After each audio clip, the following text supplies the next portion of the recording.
Okay, so it looks like we're live. This is the affordable housing info session for the affordable units at Hanover, Westford Hills.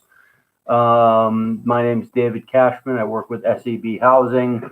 If you've applied already, you know who we are, but we're the affordable housing lottery agent who's been retained on this project to do the marketing and run the lottery for the affordable units and to work with any households who are interested. I know I have one household already who's on the phone, and then it looks like we've got another 4 people who are tuning in by way of YouTube. Could any of the folks who are watching on YouTube, could you just write in the dialog box to the right of where you see me, just to confirm that you can hear me? Just want to make sure that everyone can hear me.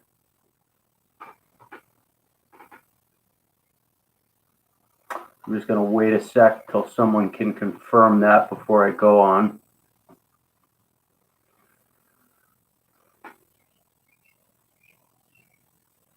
Great. Thank you, Helene. Appreciate that. Okay. So I'm going to wait just another, 6:01. Okay, so we'll get started here. And, most important thing, folks, is that this information session is for your benefit. So I'll go through, what I think are some of the most kind of salient and important, parts of the process that hopefully will be helpful for you to have an understanding of. But if at any point you have a question about anything, please go ahead, and if you're on the YouTube, you can just write the question in below where Helene wrote it, and I will respond. Or for folks who are on the phone call, go ahead and just let me know if you have a question. Again, this is for your benefit, so don't worry about interrupting me. Also, if you don't already have them in front of you, it could be helpful if you want to sort of follow along the information packet that's available on our website, www.sebhousing.com. You can download a copy or just bring it up via our website and kind of scroll through, because that's what I'll be using to highlight what I think the most important points are for you to know this evening. As well as, if you want, you can find the application on there if you want to reference that. So this is a great opportunity in Westford. Affordable housing means different things to different people. So maybe one of the first things that's important to highlight, my name is David Cashman. One of the first things maybe just to highlight is that, there are different affordable housing programs, there's different state programs, there's different federal programs. In this particular program, a certain percentage of the units in the development are designated as affordable, and the rest of the units are market rate. There's no funding or sort of money to kind of support the affordable units. The developer has to be able to make enough on the market rate side to make up for the lowered rent that's available on the affordable side.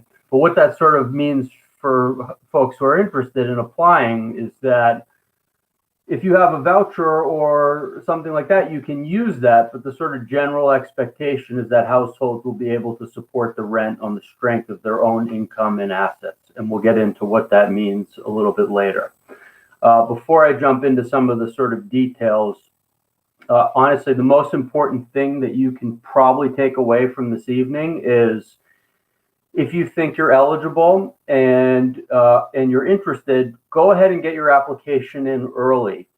If you haven't already sat with it a little bit, you'll recognize that our application is fairly lengthy, and there's a lot that's required. That is all required by the program. That's not something that we, SEB Housing, just make up. We do recognize that there's a lot of documentation that has to be provided with your application. And we also know from experience that most applicants need to, take a couple tries at it before they get their application 100% complete. And there's a number of reasons for that. But the kind of main point is you don't want to wait till the deadline to submit your application, because In the vast majority of cases, there's going to be something that's missing, or there's going to be a document that raises further questions and therefore requires additional documentation. And obviously, if you get your application well ahead of the deadline, you're then not scrambling to get all of those, to get whatever's missing in a short amount of time. You'll give yourself a little bit more lead time. The obvious point of that being that, this isn't a one bite at the apple type of scenario. If you submit it and it's incomplete, we'll communicate that with you. We'll let you know exactly what's missing.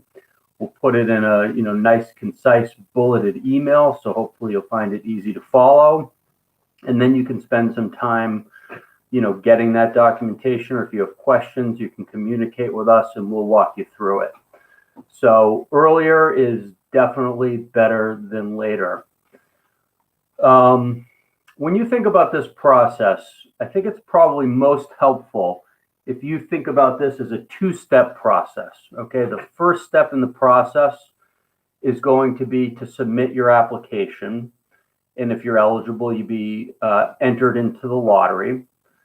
And then after the lottery, you'll enter the second step. The second step is going to be applying for a lease with the leasing office. And if you're eligible, signing a lease.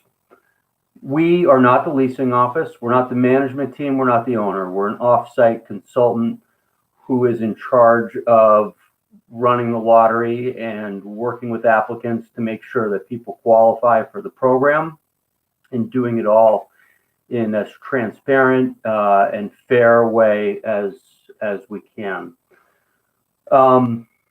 This is appearing to be a popular lottery so far. There's still a number of weeks before the deadline, but it looks like already there are 14 households who are eligible for the lottery and 35 households who have submitted applications, but which applications are not totally complete yet. And I assume that many of those folks are continuing to work on their applications, and hopefully as many of them as possible will complete that process and be eligible and be entered into the lottery. So again, great opportunity, already a good amount of interest. I do not say that by way of trying to deter anyone. I just say that by way of, this is a great opportunity, and if you think you're interested and you think you might be eligible, get that application in and get your hat in the ring for the lottery. So what is precisely being offered here? So Hanover Westford Hills has 180 rental units. 36 of those have been set aside as being affordable and available through this opportunity. The 36 come in an array of bedroom sizes. So you have 15 one-bedroom apartments, 17 two-bedroom apartments, and 4 three-bedroom apartments. Of those 3-bedroom apartments, one of them is a townhome. So you have different structures at this development. Some of them are townhomes, and then there's kind of a bigger, more traditional building that has the remainder of the rental units.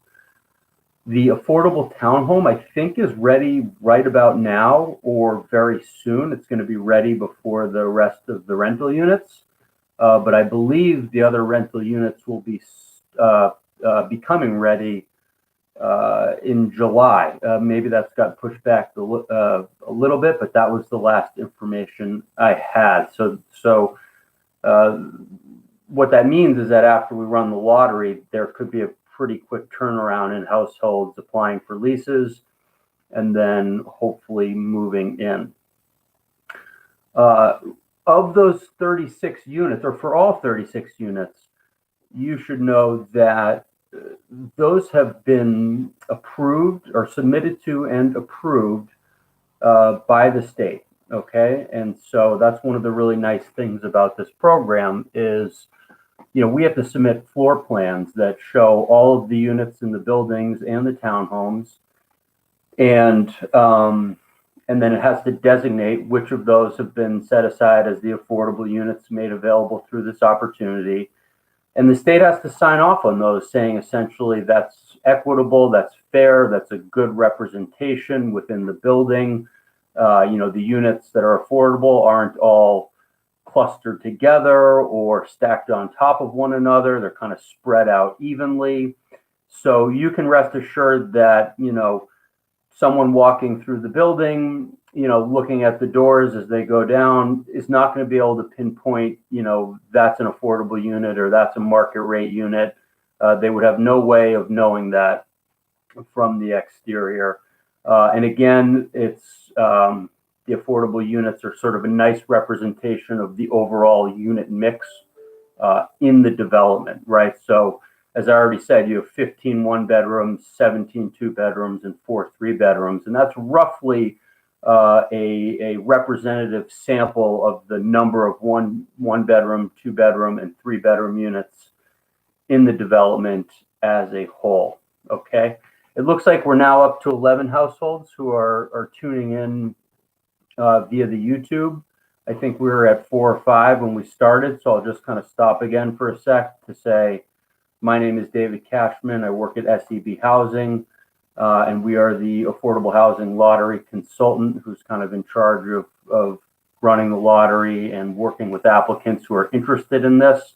If any of you have questions at any time while I'm going through this process, please feel free to write them. Just make sure to write them to the right of where you see me, not in the comments underneath. I don't see those comments, so if you're writing questions there, I won't be able to respond to those, okay? The rents, let's talk about what the rents are quickly. One-bedroom rents, $840 a month. Two-bedroom rents, $975 a month. And three-bedroom rents, and that includes the townhome. There's no difference between the townhome and the other rental units in the main buildings. $1,097. Okay, those rents are not a reflection of any particular applicant's financial picture. Those rents are based off of numbers put out by the federal government each spring, and they sort of make certain assumptions about how many people will be living in each bedroom size.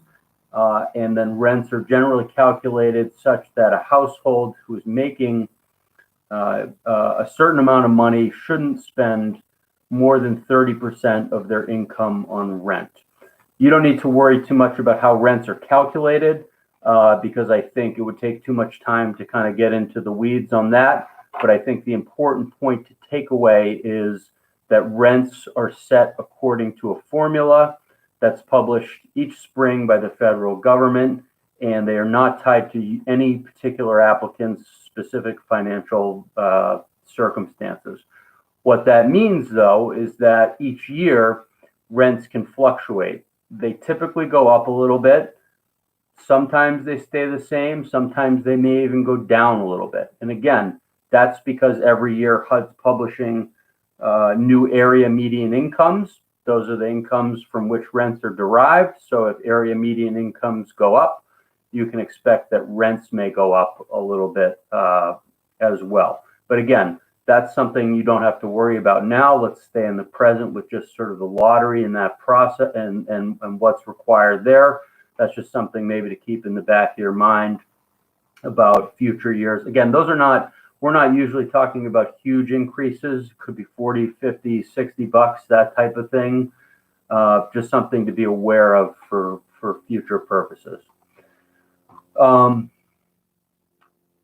Related to that, one of the nice things about the program is once you're in a unit, your income can also go up quite a bit, and you can maintain eligibility for the program in future years. So there's a nice cushion once you're in a unit. If you end up 6 months down the road, if your income goes up a decent amount, that's not necessarily going to make you ineligible for the program. So in a minute, we're going to talk about kind of the general parameters of who is and isn't eligible for this program. All households must have income and assets that qualify under the limits, and I'll get to that in a second. When we talk in a couple minutes about the lottery, I'm going to talk about household priorities and household sizes, household types, and how the waiting lists are generated from the lottery. In order to be eligible for this program, if anyone owns a home, the home cannot be in your name at the time you are ready to sign a rental, a lease. So if there's anyone watching this that owns a home, you need to start, and this is something you really want to pursue, this opportunity, you need to consider that you may want to start making those preparations, or at least thinking about what steps you're going to take, because if your name is still on the deed, or you own the home at the time that you potentially are offered an opportunity to sign a lease at Hanover, Westford Hills, that is not going to work. And if anyone has some sort of financial interest in the development, you're related to the builder or something like that, for better or worse, that is also going to disqualify you. What are the income limits? Okay. Do I need a P&S? Helene, no, you actually would need to be further than that, because P&S, you haven't closed. So at the time you're ready to sign a lease, you need to have closed. Because if it's still under P&S, then, maybe you don't end up closing, and now you've already signed the lease. You've got a contract with the building, and maybe things fall apart with the home sale, and now you own a home and you've signed a lease, and that's a problem. Income limits. Income limits are based on the number of persons in your household. So household size of 1 can make up to $37,800. Household size of 2 can make up to $43,200. Household size of 3 can make up to $48,600. 1 second, Jacqueline. Household size of 4 can make up to $54,000. Household size of 5 can make up to $58,350. And a household size of 6 can make up to $62,650. Those income limits are in the info pack, and they're also in the application. So don't worry if you didn't just memorize it. You don't have to write it down. It's all right in there, so you can look at it when you're applying and assess where you are and whether you think you meet those income limitations. Jacqueline's question from the YouTube: what happens if income goes down once in a unit? You mean the income limits, Jacqueline, or your own personal income? If you mean the income limits that the federal government publishes, then usually that means that the rents would go down. If you mean that your own personal income goes down, well, if you've already met the, yeah, I mean, that's not going to be an issue, because,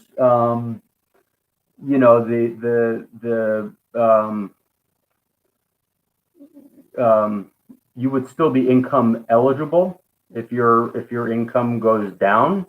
It would really only be if your income went sort of way up during the time you were living there, that could be problematic. But at least from qualifying from the affordable housing perspective, you would still be eligible if your income goes down. John's question: we sold our home a year ago in July. Is that money from the sale considered part of our income? The sale of the home is asset, John. Now, it's been a year, so I don't know what's been done with that money. It may be used in a way, in theory. Probably not, but maybe there's some way it could be used in a way to become income, but chances are it's just an asset. And so we'll talk about assets, but there are no asset limits in this rental program, John. So, the equity that you took out of the home and, maybe put in a savings account is not income, and is very unlikely to generate sufficient income to put you over the income limits. I'm actually going to talk about that in a sec, but short answer is that money is an asset.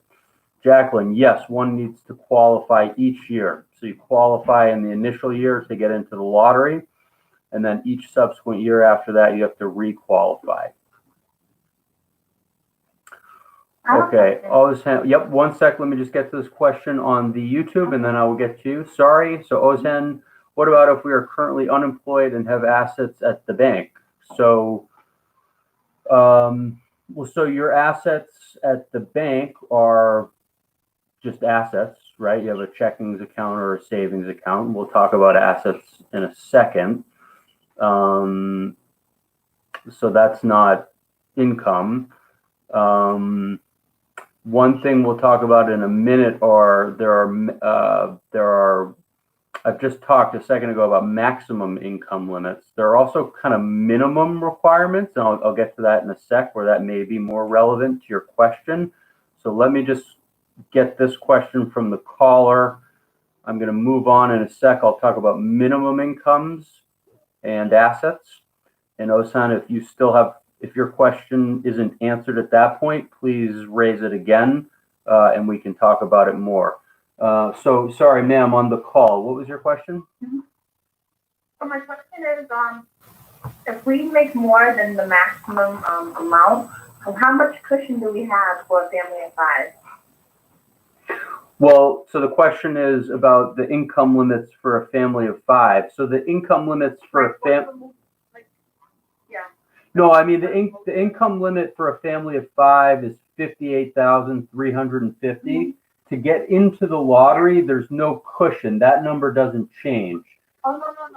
I understand that, but like once we're moved in, say we get a promotion at work or something, and then we end up making more money after we're moved in. Right. What happens then? So great question. And so you have to understand that the 58,350 figure will change next year. It could go up, it could go down a little bit. But using the 58,350 as an example, so if next year you're going to requalify and that 58,350 figure didn't change, then the requalification cushion will allow you to make up to $81,690. So, yeah. So, oftentimes we see a cushion of in the range of about $20,000 to $28,000 where you can make, additional income and still requalify that second year. Does that make sense? Okay. Yes. And also I have another question. What if you're already a resident? Say you're under SUV housing, but you're, say there's Hanover, Westford Valley, and then there's Hanover, Westford Hills. Yep. But due to the COVID, I lost my job. Yeah. I'm unemployed. What I'm worried about is, me not being able to live, and because it's more, you have to make more money to live over here. Right. And I'm worried, what I'm making now might be not as much as how much I made before. Right. So, how would that work? Would I be able to apply for Hanover, Westford Hills? So the question for the folks who are watching on the YouTube is that this caller, Hanover has another property across the street, but it has different income limits. The income limits are higher, and consequently the rents are higher. So the caller is just asking about if she can apply for this opportunity since she's living at a sort of a sister property, I guess you could call it. And the answer is yes, you can apply. Your circumstances have changed. I don't know what the circumstances of your lease are right now, when it's supposed to end, but you can definitely apply. And if you're eligible, we'll enter you into the lottery. And then depending where you are on the lottery waiting list, you'll have an opportunity to move forward from there. If you have a high waiting list position, and your invite to move forward at Hanover Westford Hills comes, I think you could since it's Hanover at both, again, I cannot speak for them. You'd have to talk to them. But I would assume since it's kind of a sister property that you may be able to, again, don't let me speak for them, but I would assume they would give you some more leniency if, you still had a couple months left on your lease. If you said, hey, I'm really, stretched thin paying the rents over here, but I qualify over there and the rents are more within my, what's reachable for me. Can I sort of finish my lease early and move in over there? But again, that's really more of a question that you have to talk about with them, whether, they would allow you to potentially end your lease early if the timing doesn't work out perfectly. But the other thing to think about too is, and I'll get to this a little bit later, is that you may have some control potentially over your move-in date if you are kind of a top household in this opportunity. So depending on when your lease currently ends, you may be able to do it so that they kind of match up pretty closely and it's an easy transition.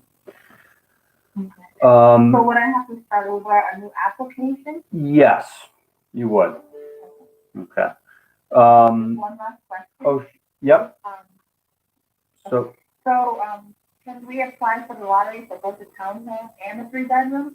So the question is, can she apply for the lottery for the townhome and the 3-bedroom? And the answer is yes, because it's just one lottery. So it's all the same lottery. They're all offered through the same opportunity. So there's only one application that applies to all 3-bedrooms and all 2- and 1-bedrooms. There's another question. I'm just going to go back to the online here. And if you have another question in a minute, let me know.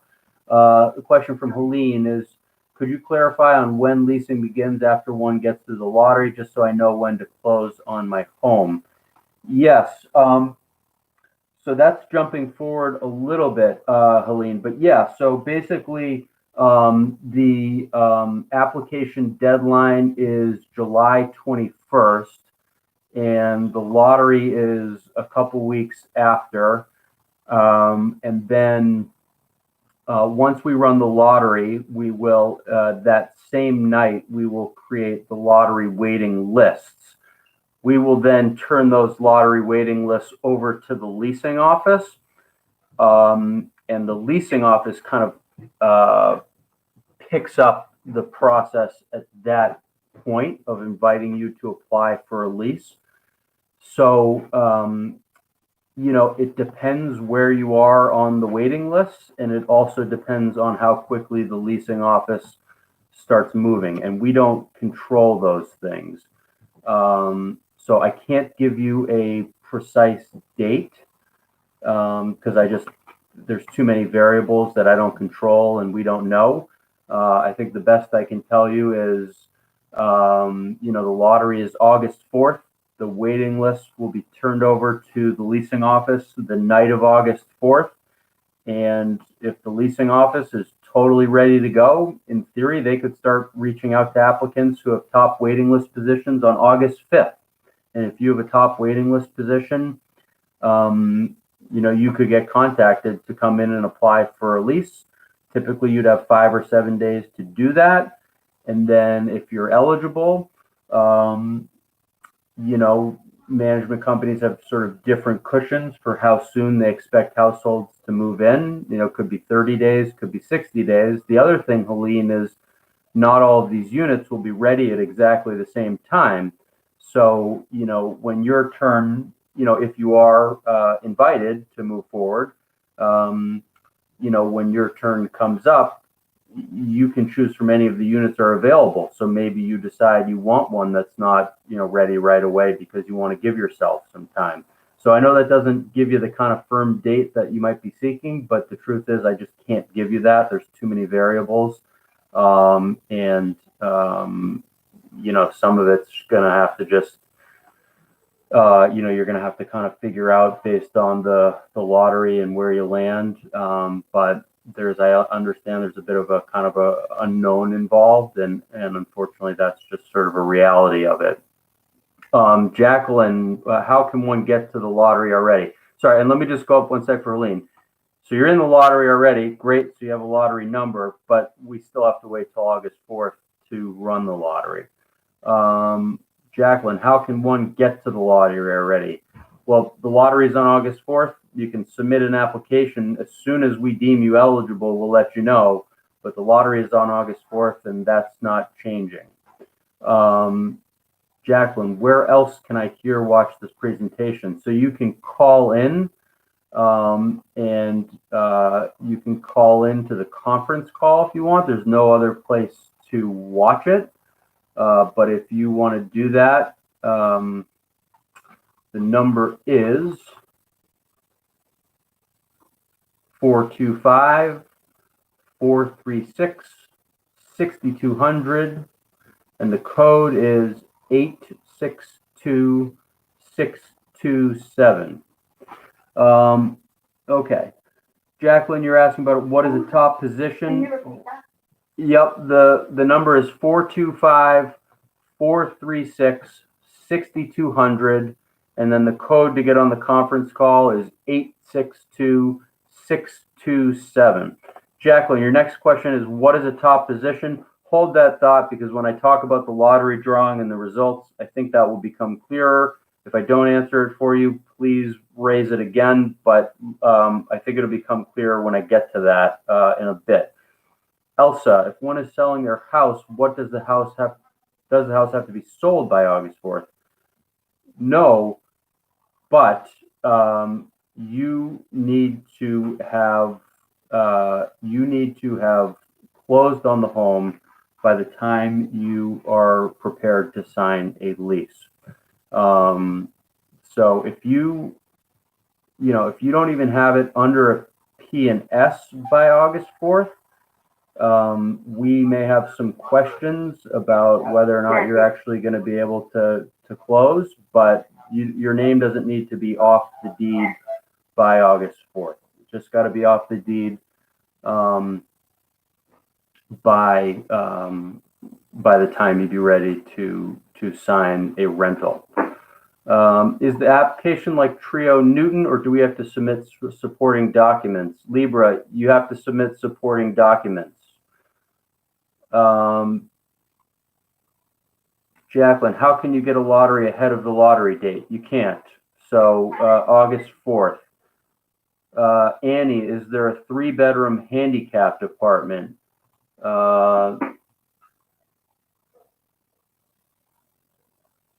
No, there is not. The handicapped, there's one bedroom disabled accessible apartment, and there are two bedroom disabled accessible units.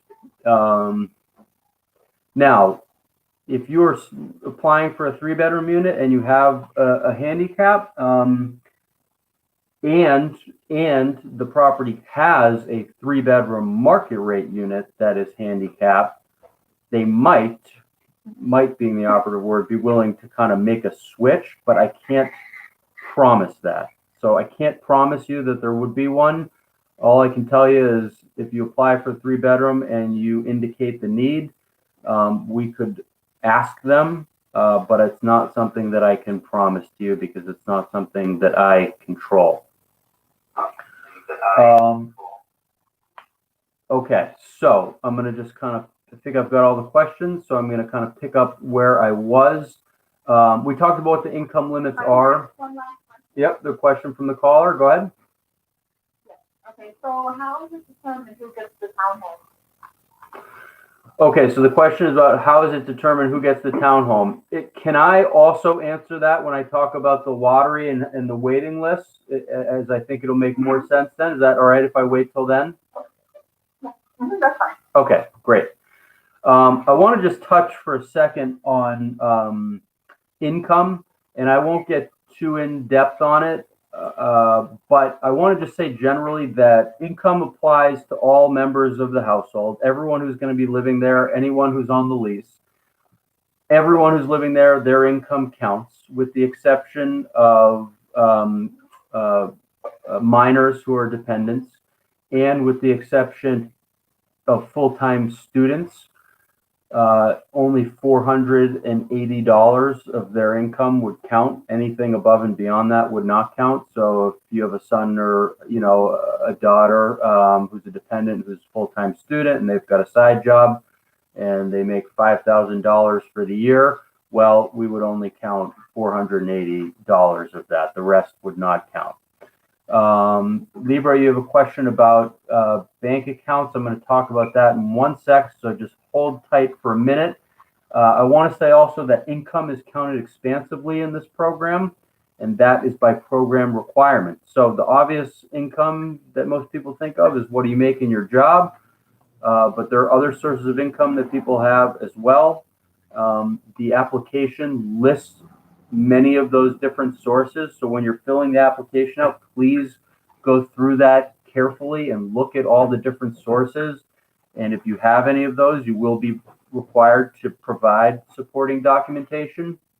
But in today's economy, a lot of people have a job, then they maybe have a part-time job where they're self-employed. And if that's the case, well, that's, proceeds that you get there, that's income, and you need to document that. If you're getting child support or alimony or Social Security, or, you have pension or something like that, or workman's compensation. If you are getting recurring money from a family member who's helping you with, basic necessities for groceries or whatever the case may be, those are all sources of income. Okay. So I recognize that's maybe more broad than what some people think of as of income when they just think about what they make in their sort of main 9-to-5 job. But that is what the program requires. We have to count all of it. We have to document all of it, and that is part of the reason why the application is kind of demanding. So please just be aware of that. We're not asking for it to make it difficult. That's just what the program requires. Similarly, assets are fairly expansive. The thing about assets is there's no asset limit, okay? So you really don't need to worry, for the most part, too much about assets, but you do need to document them. One of the things that comes up often is that with all the kind of electronic transfer apps of money that exist, like, PayPal and Venmo and these things, a lot of people submit bank account statements to us now, and, we may see money coming in, twice a month that's clearly connected to your job. But then there's all these other additional payments that are not connected to a job or some other type of income, because they're, money that someone gave you and repaying you for something. You went out to dinner or whatever the case may be. And that's, tedious and kind of annoying. And, we try and waive it where we can. But a lot of that stuff has to be documented, especially if they're kind of bigger deposits and they're recurring. If it's, 5 different deposits of over $200 in a month, that's not from your job. We may need some evidence of what that's from to make sure there isn't some other job that, you forgot to tell us about. So, but in addition, kind of the obvious assets are bank accounts, but there are other ones too. If you have a trust account or, 401k or a retirement account, if you have money in a mutual fund, those are all assets that you need to indicate and provide documentation for. As I said a minute ago, the thing about assets is there's no asset limit, okay? The import about assets is that assets sometimes generate income. Maybe you have sort of a high yield, I forget what you call them, where it's like a savings account where maybe you get 3% back and you can't touch it for however many months.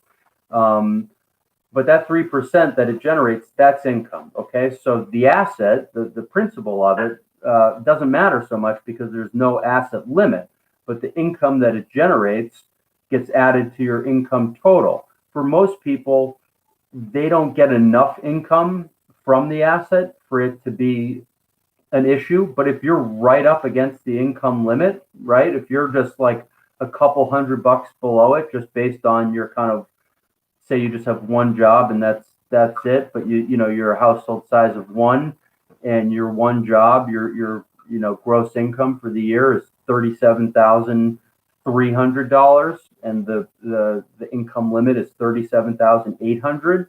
If you have enough assets that are producing a couple $100 in interest income, well, if that gets added to your job, that could bump you over the income limit. This does not happen all that often for a number of reasons. A, because most people don't have assets that generate much income, and also most people, but many people are not right up against the income limit just based on, their sort of more traditional income streams. But that's kind of the big takeaway for this development as far as the relevance of your asset, right? It's not so much the value of the asset, it's the income that it generates and adding that to your other sources of income and analyzing that against the income ceiling. Okay? So again, Excuse me, may yep. I ask a question? Yeah, go ahead. I don't know how to do that on the phone without interrupting. No, that's go. Yeah, shout it out. That's fine. I wouldn't see you raise your hand, so. Well, I was online, but then I figured it's easier to ask verbally. Yeah. And that is, you're talking about assets, and it sounds to me that there is, if you could have a slew of assets, there's no asset limitation.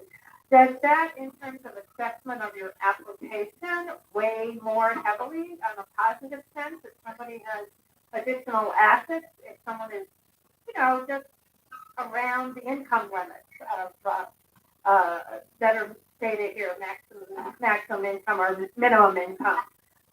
Is there, does that, I could think, even if there is an income stream from them, that you might weight that more heavily. Am I right about that? Weight it heavily in what respect? In terms of your eligibility? Yeah, because I'm thinking it makes, it's more of a cushion for the lessor. So, okay, so the question from the caller, in case the folks online couldn't hear it, is sort of the relevance of having assets and in terms of kind of analyzing one's, I think, correct me if I'm wrong, sort of viability as a candidate. The answer to that is better stated. The answer to that is it really only comes up if you have a very low income, right? Maybe you're on fixed income, someone's retired, that kind of thing, but they have a lot in assets.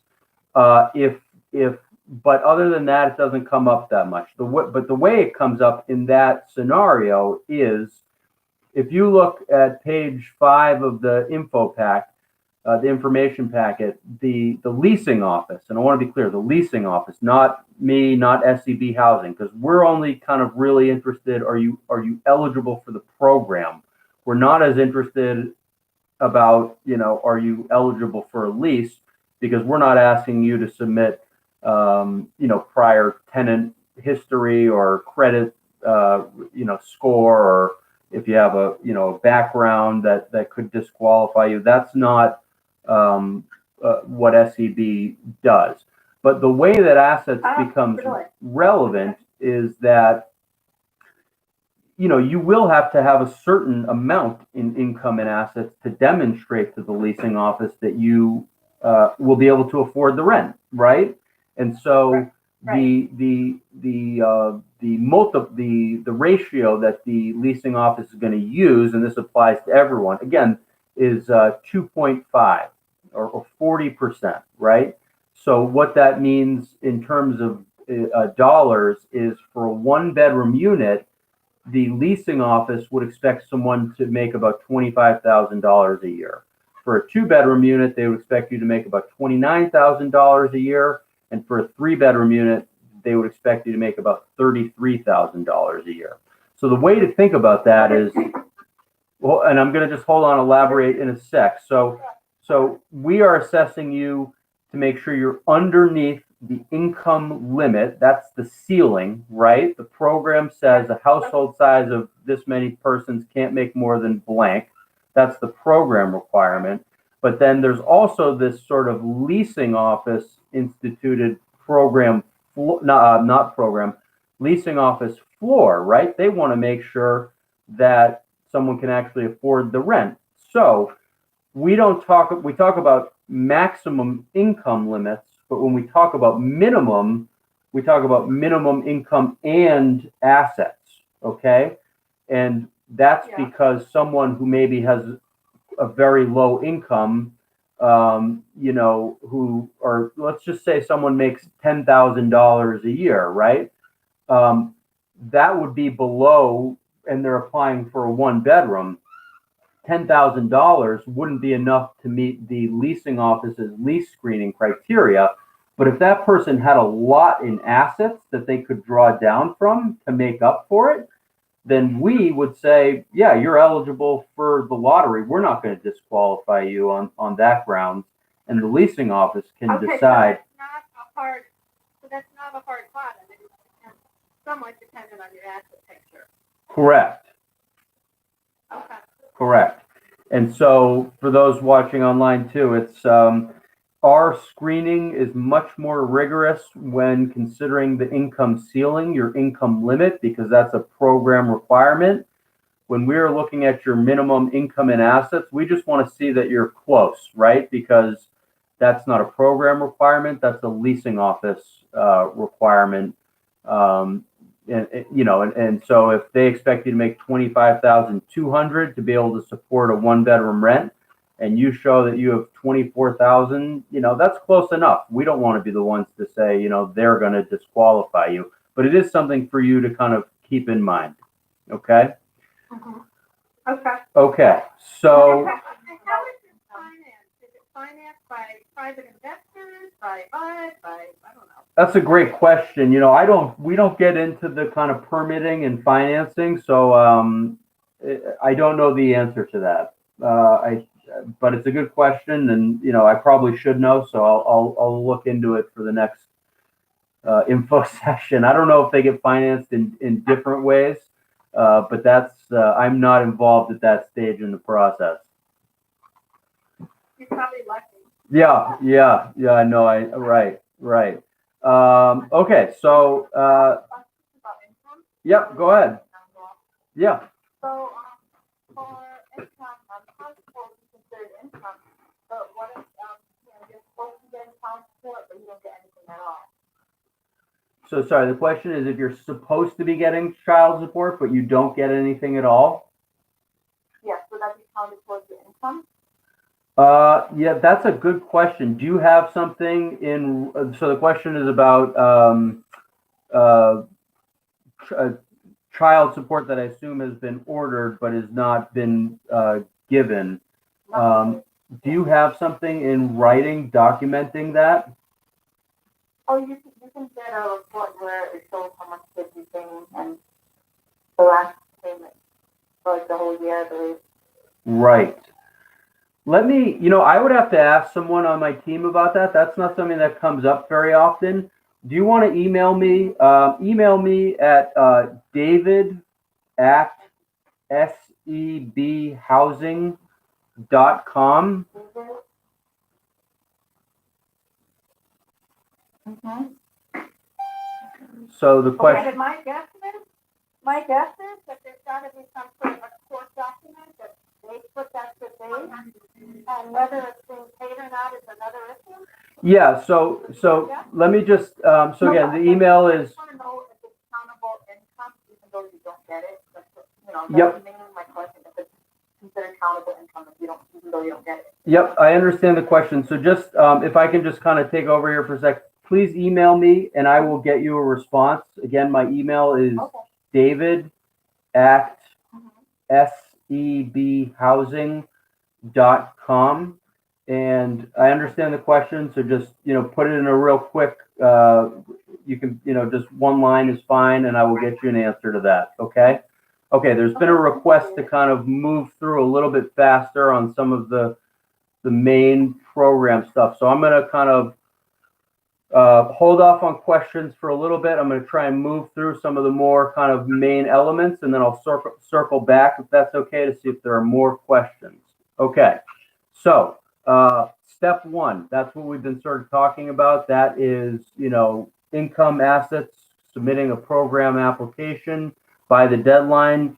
We'll communicate with you every time you submit an application. If you get it back, if something's missing, then you resubmit it. We'll let you know if it's complete, if it remains incomplete, why.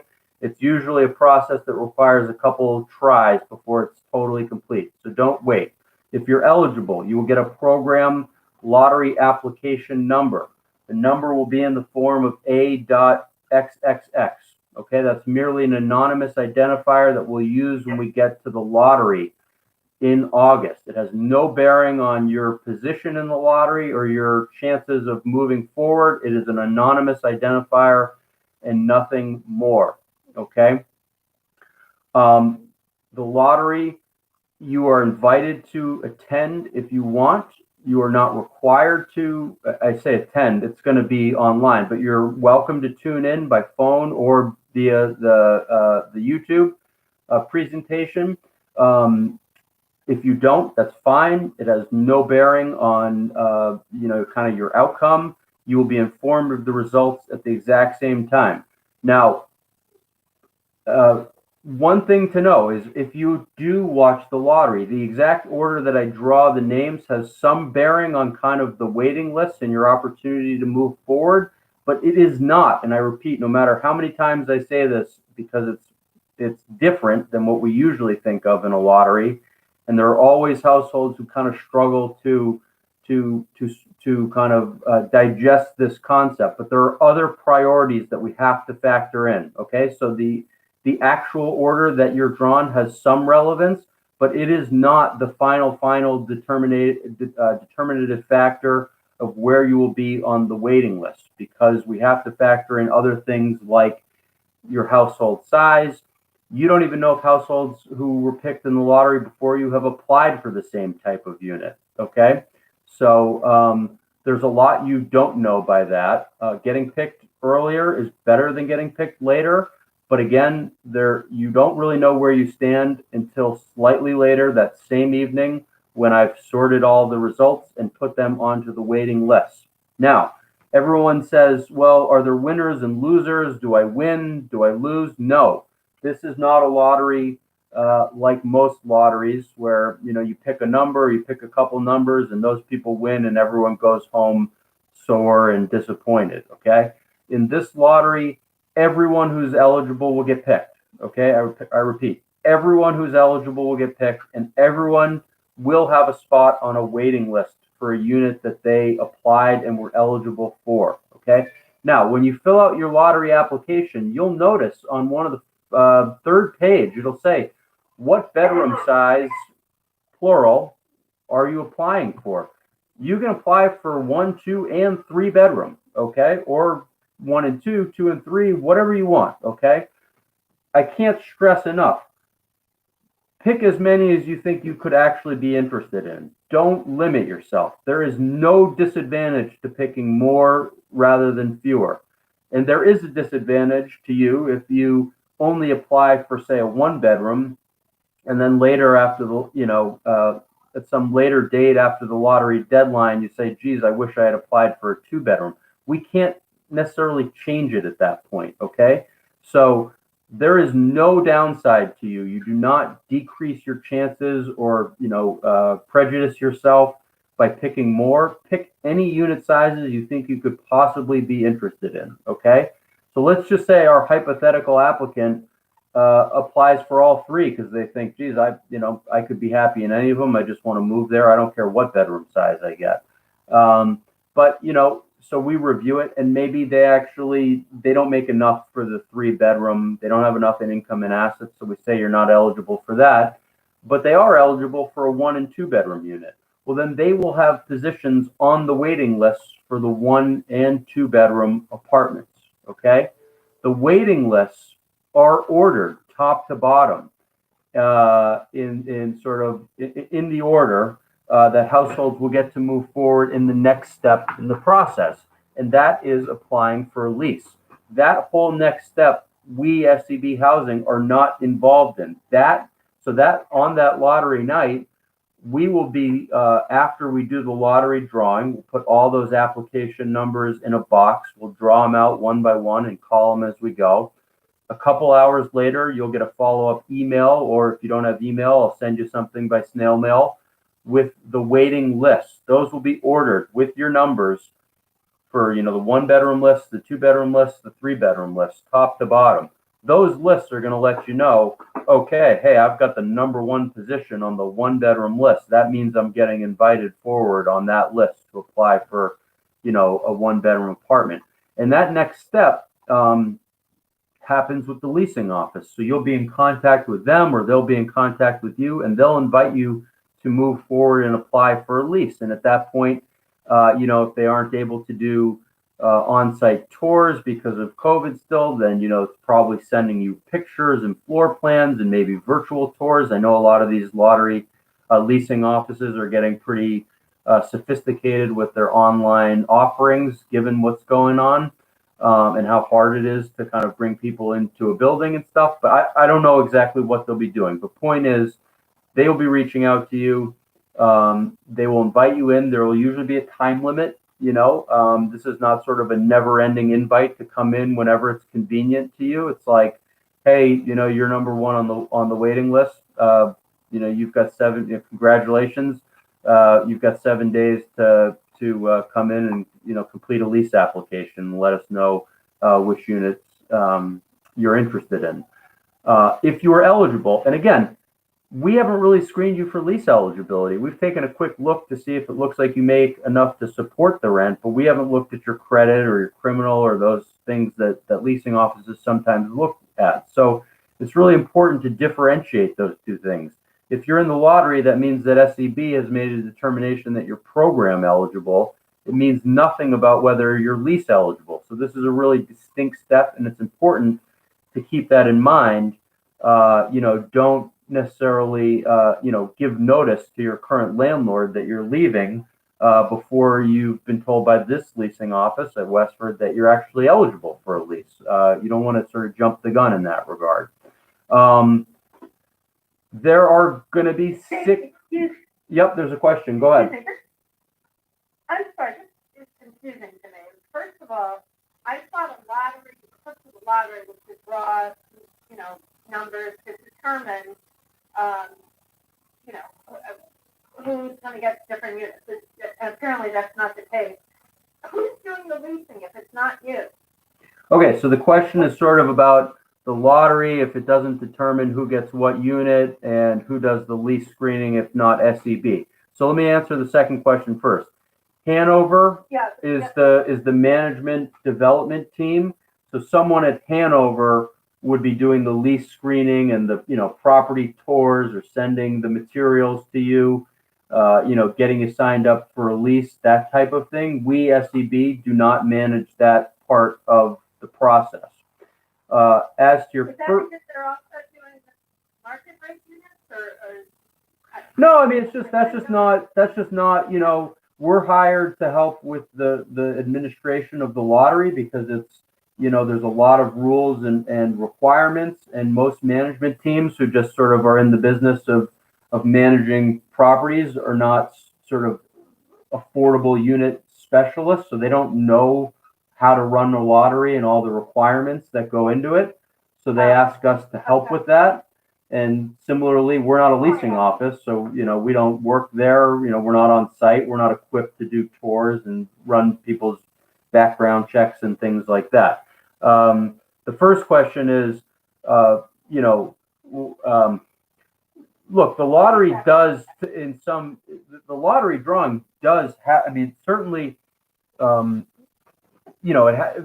precise order you're drawn does have some bearing on where you'll be on the waiting list. Okay, but it's not the end all sort of be all factor. Let me give you an example. Okay, for the 3-bedroom apartments, the program requires that we give preference to bigger households who need all 3 bedrooms over smaller households who might like 3 bedrooms but who don't need 3 bedrooms.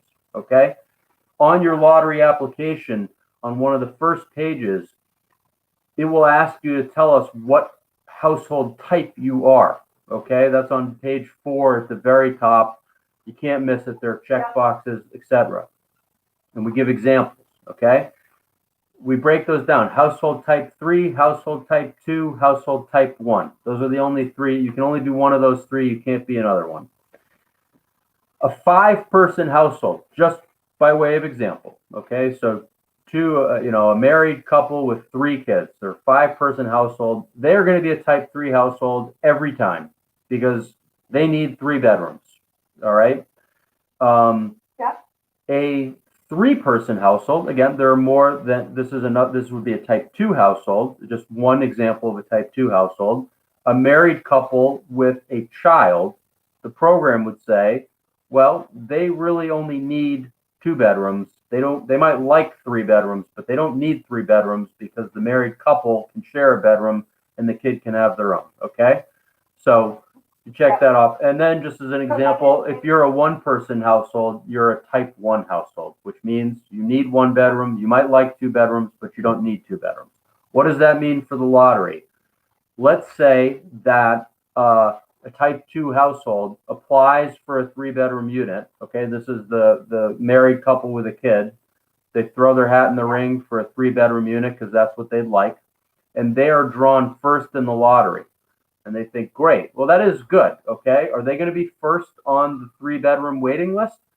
If there are any type 3 households in the lottery who have applied for a 3-bedroom unit, they will be behind every single one of those type 3 households who applied for a 3-bedroom unit, notwithstanding that those type 3 households may have been picked many spots later in the lottery. And that's because that's what the program requires. It requires this sort of prioritization of households who need all of the bedrooms in the unit versus who may want all of the bedrooms in the unit. And that's why when I say you don't know exactly what it means when I'm drawing the numbers out of the box, because, you know, maybe you're a type 3 household who's picked 5th and you think, oh, 5th, that's all right. There's 4 households ahead of me. Well, first of all, those 4 households may not have even applied for a 3-bedroom unit, or maybe they're all type 2 households and you're going to get to leapfrog all of them. Okay. So being drawn earlier is better than being drawn later, but it doesn't tell you everything because we have to implement those priorities. Households who need the disabled units will get priority for those units. And also, there is a local preference in this lottery, okay? There are questions about that in the application. It'll tell you exactly what you might need to provide. But essentially, for some of the units in the development of the affordable units, not all of them, households of the same type who are local preference will get priority over households of the same type who are not local preference for some of the units. So, for example, there is going to be a local preference for 15 2-bedroom units. Type 2 and type 3 households who qualify for local preference will get priority over type 2 and type 3 households who do not qualify for local preference. What are local preference households? Households who live in Westford, who work in Westford for the town itself or for a company located there, or who have kids going to the Westford schools. Okay? Again, that's not for... Oh, yep, go ahead. I'm sorry. So what if we're at a specific property, like as we spoke about earlier, would that be a preference also? Yeah, because you live in Westford. Okay. Yep. The waiting list, if you want to kind of sit and digest that a little bit, you can make a note, page 12 of the information packet. We sort of mock up exactly what the different waiting lists are and how they will be ordered. You don't need to memorize this. It's not a requirement of applying for the program. But if you're just kind of curious how this all gets worked out after the lottery, take a look at that page. You know, maybe it will make more sense even after, the lottery drawing. I don't know. But take a look at that and that'll just kind of give you a sense of how it's going to get ordered and maybe kind of emphasize this point that, there are priorities that have to be given that kind of trump the precise order that you're drawn in the lottery. But again, takeaway here, everyone will be on a waiting list or perhaps several waiting lists for units that you applied and were eligible for, okay? And when we send you your lottery application number, if you are eligible, it'll say, what your household type is, what you applied for, and what you were eligible for. Look at that and make sure it sounds right to you, because that's how you're going to be entered into the lottery. And if you think that we've made a mistake, please let us know before we run the lottery. Okay, so read that letter, make sure it squares with what you think you put in your application. Okay. So again, I think I touched on it a little bit already, but step 2, after the lottery, that night we'll send you the waiting list. Those will be ordered. You can see exactly where you are for households who are, in a circumstance where they're thinking about breaking a lease or selling a home or making some other kind of life move to move into this development. This should give you kind of some sense of where you are in the order and, roughly how soon you might expect to be moving forward in the process. Again, I can't tell you that exactly now because I don't know, where you'll be on the waiting list or exactly how fast the leasing office will start bringing households in, but they've got units ready. So I assume that they will start working with applicants pretty shortly after the lottery. If you get invited by the leasing office, you can select, I think I touched on this before, but you can select from any of the units that are available. Okay. So it's not like there's no correlation between, or, it's not like the number 1 spot on the 2-bedroom list gets this 2-bedroom unit. The number 2 position gets this 2-bedroom unit, and so on and so forth. That's not how it works. The number 1 person on the 2-bedroom waiting list will get to pick from any of the available 2-bedroom units on that waiting list. Okay. And that could be the one that's ready right now. That could be the one on the 2nd floor, the 1st floor, the one that's ready in a month, in 2 months, whatever you want. You get that sort of agency over the process. So you can select from what's available. The next household, after you've selected the unit you want, the number 2 household can select from the other 14 units. And then the next household can select from the other 13 units, and so on and so forth. Okay. Let's see here. As long as you move into a unit by early February 2021, you don't need to do any other reviews with us, which I'm sure is a great, sigh of relief for those who have gone through it.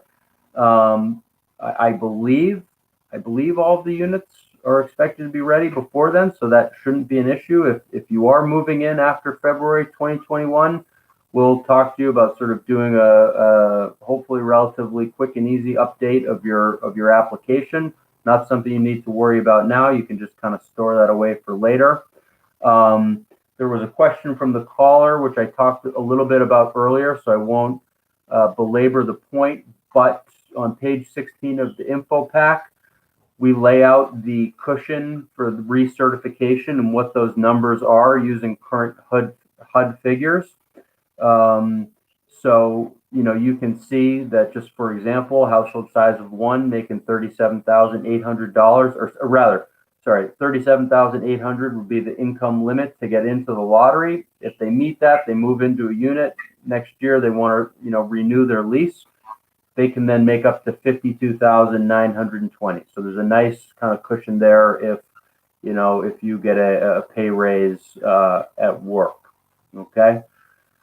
And I think I mentioned there are some disabled units. So if that applies to you, make sure to put that on your application. You will need to provide supporting documentation from someone who has reason to know of the disability and need for a unit with features to accommodate mobility impairments. So you'll have to supply that with your application. And I think I've kind of gone through the most salient points from the kind of info pack and what to expect and what's required. If there are additional questions, you can always reach out to us at info@sebhousing.com. That is right on the front page of the application. You can call us. We'll be happy to, address specific questions. We can't make office hours and sit down and go through and help someone fill out their application from start to finish. We're not equipped to offer that type of really hands-on service, but we can certainly answer, specific questions that you have. And, if you have a lot of them, that's fine. The question is, if you're receiving unemployment that will be ending this month, to calculate your income, can you use 2019 income? So are you expecting to be reemployed at the end of the month, I guess? What is that? So the question is, if someone's receiving unemployment that will be ending this month, to calculate your income, can you use 2019 income? But they're not expecting to be reemployed. So the unemployment will be ending, and there's not like an offer to go back to the prior job or a different job. Or is it just we're not sure right now, Libra, of the next job? Is that question for me? Nope, it's for someone who I'm just repeating the question in case you're interested. I'm in the same situation that I was wondering. Right, right. I think that if you're in that situation, you're listing what you expect your income to be going forward. It strikes me that you could reasonably say that you expect your income going forward to be zero, really, because if the unemployment benefits are ending, are there state unemployment benefits, or are you just talking about the federal stimulus? But just one sec for the caller online. So I think if there's like zero money kind of forecasted to be coming in, I think you could reasonably put zero. Our application processors will work with you on that. And I assume they'll want to see, unemployment, like what you've been getting. And if there's a firm end date, I know sometimes that can be an issue. Unemployment benefits can sometimes extend longer than people sometimes anticipate. And so sometimes I know that they'll calculate them as continuing, even though the anticipation is that, because there could be money left to be paid out, even if you're not thinking that you're going to get it, but you're technically entitled to it. So they may actually count the unemployment. But I think you can put that you expect it, if there's a firm end date and there is no entitlement to future unemployment benefits, I think you could put zero for expected future income. And if, one of the application processors sees it differently, they can work with you on that. But I don't think it would be unreasonable to put that as your answer. Was there a question from one of the callers online, or you were just saying that you had a similar question? No, I was going to say that I think they're talking about the $600 unemployment enhancement, because that ends at the end of July, I believe. Right. But other than that, the regular unemployment, they should still be getting it, and they could, because of the whole pandemic, they're able to extend their unemployment even longer as well. Right. So Libra, the caller was just sort of differentiating between the $600 federal money versus state unemployment, and just making, just a good point to kind of keep in mind that those two things are different. And so if there is still, state unemployment benefits, then yes, that would be, you would use that to project your income. I don't know if you already have that, but in case not, just a helpful clarification. Any other questions? I know there was one question that I didn't know the answer to, and I gave my personal email. Again, that's david@sebhousing.com. So shoot me that question, and I will get back to you. If there are other households who want to follow up with me, please feel free to, and I will get you an answer. If there's something that didn't occur to you right now, but it does later, I'm happy to try and help you going forward. Are there other questions right now, or did we kind of cover? I have one. Yep. So how about shared bank accounts? My oldest son, and when he wasn't old enough to get a bank account yet, we opened an account under both our names. Mm-hmm. So I want to know how that, I know you guys asked for pay stubs. Would you need his pay? Would you need his bank account info too, or? Well, it's in both of your names, right? Mm-hmm. So you would just submit, yeah, because your name's on it too. So you'd have to submit that, right? Yes. The one statement's going to cover both of you. What if I don't have access to it?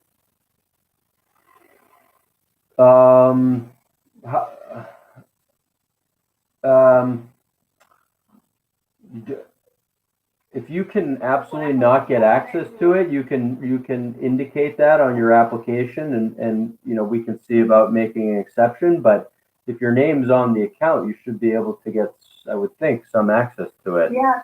I've never bothered to get access to it because the only reason why it's under my name also is because at the time he was still a minor, so he was able to open up a bank account. Yep. But now he's 19.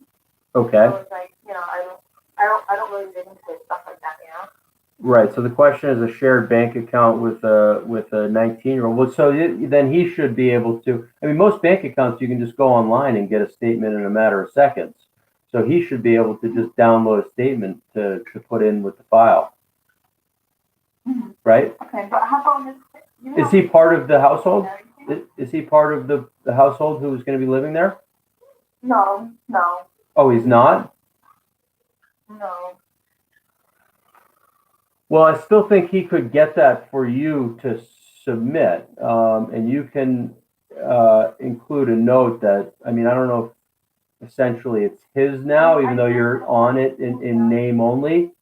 But No, it's what's that?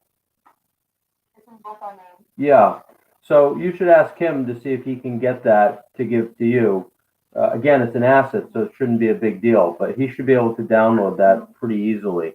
Hold on one sec. Let me just go to a couple questions coming in online here. Can you apply for another apartment next year if you want to add another bedroom? Helene, you can apply to switch. Typically, if it's just because you'd prefer a bigger bedroom or a bigger unit, you can't necessarily just skip the line if there's a waiting list for bigger units. If the bigger unit is needed as an accommodation that meets the management team's policy, you may be able to skip the line. So, like if you're in a one bedroom and you have a child or something like that, and now you really need a 2-bedroom, I would think that would be a qualifying circumstance to